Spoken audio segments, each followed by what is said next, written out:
नमस्कार सगळ्यांना. मी सोनाली आपल्या सगळ्यांचं खूप खूप मनापासून स्वागत करते आजच्या एका नवीन ब्लॉगमध्ये. सायंकाळचे 5 वाजलेले आहेत. झाडझुडची तयारी आहे, पण आता खूप जीवावर आलं. बघू आता थोड्या वेळाने झाडून वगैरे घेते. सोम इथं खेळतोय आणि सान्वीसोबत सचिन आहे. सचिन म्हणजे माझ्या भावाचा मुलगा आहे सचिन. मम्मीने त्याला आज सकाळीच आणून सोडलं होतं, तर तो आहे, तो तिच्यासोबत खेळत आहे. आता त्यांना कॉल केला होता, तर ते म्हणे मी त्या दोघांना गार्डनला घेऊन जातो. तर बघू आता ते दोघं गार्डनला जातील, मग तिथला ब्लॉग तुम्हाला दाखवते. तोपर्यंत बाय. तर हा आहे माझ्या भावाचा मुलगा, त्याचं नाव आहे सचिन. आणि हा पण सानूसोबत आला होता गार्डनमध्ये खेळायला.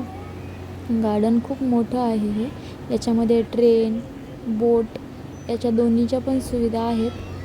आणि गार्डन पण छान आहे, खूप मोठं आहे, म्हणजे जवळपास म्हणजे भरपूर मोठं आहे असं समजून घ्या तुम्ही. आणि छान गार्डन आहे, तुम्ही बघू शकता. इथे सानवीच्या पप्पांनी व्हिडिओ करून आणला होता आणि जेवढं दिसेल तेवढं त्यांनी व्हिडिओमध्ये घेतलेलं आहे. बघा त्याच्या पाठीमागे तिचे घसरगुंडी वगैरे आहे आणि गार्डन पण भरपूर मोठं आहे. आता मी तर म्हणते इथे आतमध्ये खाण्यापिण्याचं पण चालू करणार आहे. तर चला भेटू आता नेक्स्ट ब्लॉगमध्ये. तोपर्यंत बाय.